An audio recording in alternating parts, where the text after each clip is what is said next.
O sequestro do menino Carlinhos é uma das histórias policiais mais misteriosas do Brasil.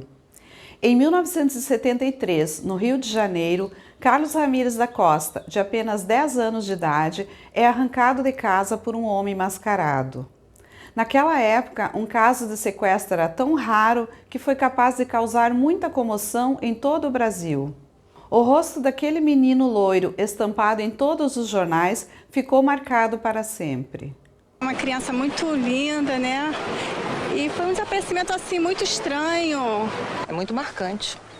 Carlinhos era um dos 7 filhos da dona de casa Maria da Conceição Ramires da Costa e do industrial João Melo da Costa, que era proprietário da indústria farmacêutica Unilabor, em Duque de Caxias.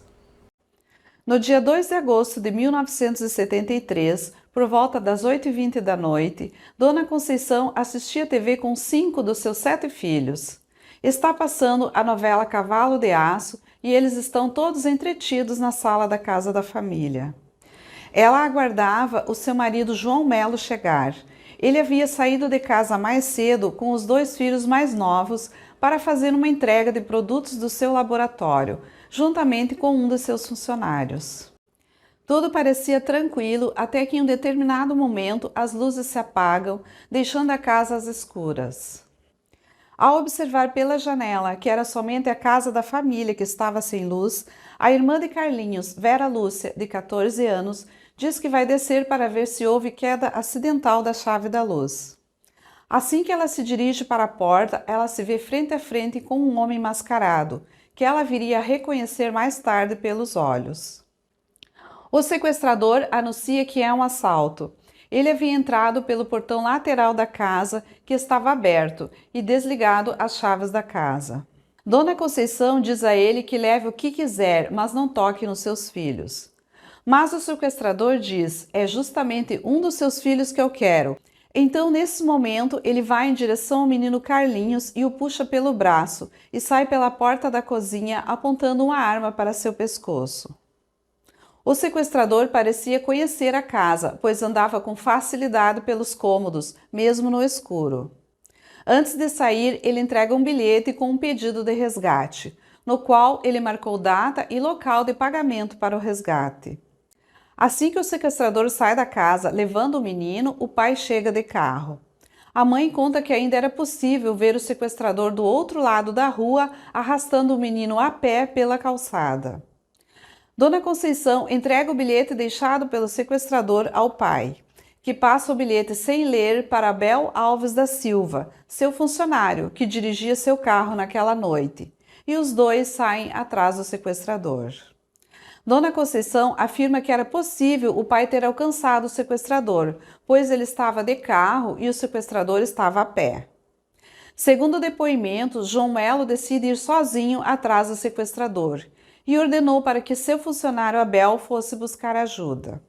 Abel, que estava com o bilhete do resgate, pegou um táxi e encontrou com 2 policiais militares pelo caminho, e eles sugeriram que ele deveria chamar os bombeiros.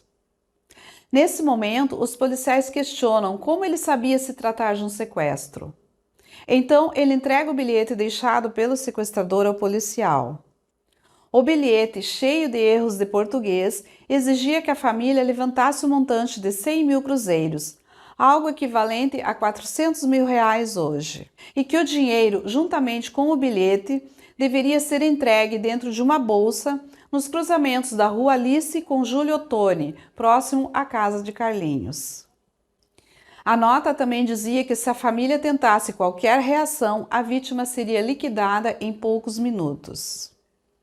Em pouco tempo, a notícia se espalhou e bombeiros, polícia, toda a imprensa e mais dezenas de curiosos chegam até a porta da casa da família. Todos entram e saem da casa livremente. O bilhete com o pedido de resgate é fotografado e passa de mão em mão diversas vezes. O pai de Carlinhos também chega ao local muito ofegante, dizendo que não tem 100 mil cruzeiros, algo que chamou bastante atenção, pois ele não havia lido o bilhete. Então, como ele sabia que o valor exigido pelo sequestrador era de 100 mil cruzeiros? Outro comportamento estranho foi da mãe de Carlinhos, a Maria da Conceição. Segundo depoimentos, quando a polícia adentrou na casa, ela estava sentada no sofá assistindo calmamente a televisão. Relatos dizem que ela não demonstrava emoção alguma em entrevistas sobre o desaparecimento do filho. Vários depoimentos contraditórios levam a polícia a desconfiar de que tudo não passou de uma farsa. João Melo faz um empréstimo e consegue parte do dinheiro exigido pelo sequestrador.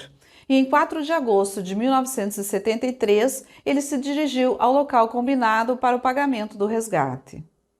E o que aconteceu a seguir é surreal. O local combinado para o resgate do menino é ocupado por vários policiais disfarçados. Fotógrafos também se posicionam em cima das árvores para conseguir fotografar de um melhor ângulo. Repórteres abaixados dentro dos carros transmitem ao vivo os fatos, e mais dezenas de curiosos aparecem disfarçados até de pipoqueiros. Tudo parecia um grande espetáculo. Para tornar a situação ainda mais esquisita, um grupo de umbanda também chega no local, supostamente para preparar um despacho. A polícia tem dificuldades em fazer com que eles saiam do local. Finalmente, às 2 horas, João Melo deixou o dinheiro no local combinado e seguiu para outro bairro, de acordo com a orientação do bilhete do sequestrador.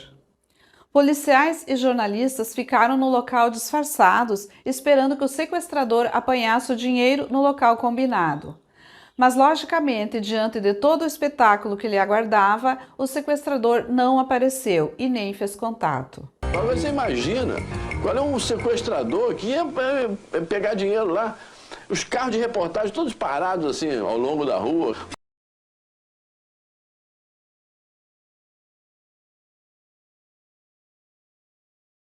No dia seguinte, a polícia deixou um número de telefone para que o sequestrador fizesse um novo contato. Muita gente liga para passar trotes e pistas falsas. Também é criada uma campanha nacional para arrecadar o restante do dinheiro exigido pelo sequestrador. Uma conta poupança foi criada e todo o Brasil colaborou com doações. O clima de tensão levou todo o país a uma situação de pânico. O medo de ter seu filho sequestrado leva medo às famílias. Só se falava em sequestro. Os pais passam a andar armados e a levar seus filhos para a escola, exigindo permanecer até o final do período dentro da escola. Isso era uma coisa muito pouco conhecida. E de uma criança, é uma criança linda, bonita, né? Tudo isso cria realmente um grande impacto junto à população. Devido à grande incompetência da polícia, o resgate não foi pago e Carlinhos continuava sem retornar para casa.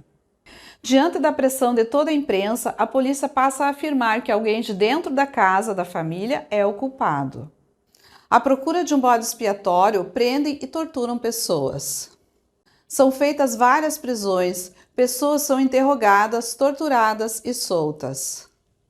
Diante de todos esses fatos, o delegado responsável pelas investigações é afastado do caso. Uma nova investigação inicia e dessa vez passam a suspeitar que o mandante do sequestro é o próprio pai do Carlinhos, o João Melo. Ele estaria endividado e supostamente usaria o dinheiro arrecadado nas doações para pagar dívidas. Diante de toda essa exposição, o casamento dos pais de Carlinhos entra em crise e eles se separam. E Dona Conceição, a mãe de Carlinhos, muda de opinião em relação aos fatos e passa a acusar o ex-marido e a família dele de ter participação no sequestro do filho. O inquérito policial para apurar o sequestro de Carlinhos só foi aberto oficialmente em 26 de março de 1977, 3 anos e meio depois do fato ter ocorrido. Antes disso, só existia um procedimento investigatório. Os policiais ouviram todos os suspeitos, além de João Melo e seus ex-funcionários. E a conclusão do inquérito só foi divulgado em 25 de novembro de 1977, 4 anos após o sequestro. Vera Lúcia, a irmã de Carlinhos, relatou à polícia que reconheceu Silvio Azevedo Pereira, funcionário do laboratório do pai, como sendo o sequestrador. No dia do crime, Vera Lúcia afirma tê-lo reconhecido pelos olhos e por ter sentido nele um cheiro forte semelhante aos produtos farmacêuticos manipulados no laboratório de João Melo. Ela disse ter relatado o fato para o pai, mas esse não lhe deu atenção. Silvio chegou a ser condenado a 13 anos de prisão em 30 de dezembro de 1985, mas seus advogados recorreram da sentença e ele foi absolvido por falta de provas. A conclusão do inquérito diz que todos os fatos apontam que o sequestrador era alguém conhecido. Ele sabia onde ficava a caixa de luz para cortar a energia elétrica. Os 3 cães da família não latiram com a sua chegada. E o mais estranho, o portão da frente da casa, que normalmente ficava fechado, naquela noite estava aberto, o que soa como uma armação. Exames periciais no bilhete comprovaram que ele havia sido escrito dias antes e que os erros gramaticais teriam sido propositais para confundir as autoridades. João Melo segue sendo apontado como o principal suspeito. Ele supostamente teria forjado um sequestro com a ajuda de seus funcionários, mas nada foi provado. Seu advogado na época ainda hoje afirma ter certeza de sua inocência. No curso das investigações, aproximadamente 300 mil cruzeiros foram arrecadados para as buscas de Carlinhos, mas não se sabe ao certo onde essa quantia foi parar. O inquérito é gigante, com muitas testemunhas e suposições, mas que não revelam nada. Não há perícia técnica, não há uma testemunha, não há um local de cativeiro, não há nada. Se foi mesmo alguém da família o mentor do sequestro, o que aconteceu com Carlinhos? Onde foi parar o menino? Durante todos esses anos, várias pessoas se apresentaram como sendo o Carlinhos. Dona Conceição chegou até mesmo a reconhecer algum deles como sendo seu filho. Mas depois exames descartavam a hipótese. O caso Carlinhos. O advogado Jorge Beja anunciou hoje no Rio que João Melo, o pai de Carlos Ramírez, vai ao sul ver se o operário Laudelino Fo é mesmo o filho sequestrado há 10 anos. O rapaz me transmitiu uma certeza, entendeu? Ele me transmitiu, ele olhava assim para mim e eu sentia alguma coisa, entende? Foi feito o exame, aí vai chegar à conclusão que não tem nada a ver com o Carlinhos. Agora, é mais uma pista falsa, né? Mas é 13ª, Carlinhos nunca foi encontrado. Não se sabe o que foi feito com ele e nenhum corpo também foi encontrado. O caso nunca foi solucionado e o sequestro também não foi esclarecido. O caso do menino Carlinhos é repleto de hipóteses, suspeitos e informações controversas. Por uma sequência absurda de erros, ele não foi devolvido à família. Talvez ele tenha sido morto pelos sequestradores, mas também existe a possibilidade dele estar vivo em algum lugar e ter perdido a memória. Eu acho que quem sequestrou, sabe, o Carlinhos, só não entregou o Carlinhos depois porque não teve como. Então aí acabou assumindo, sabe. Eu acho que o Carlinhos não tá morto, eu acho que ele tá vivo. Só que ele não sabe mais, ele perdeu a sua memória. Carlinhos hoje teria 60 anos. Seus familiares ainda guardam no fundo do coração a esperança de um dia reencontrá-lo com vida, ou pelo menos saber o que de fato aconteceu com ele. Não adianta procurar, quem viu não vai falar, e o sonho terminou. Digam pra mim onde está, e o que foi que fizeram com o meu pequeno amigo.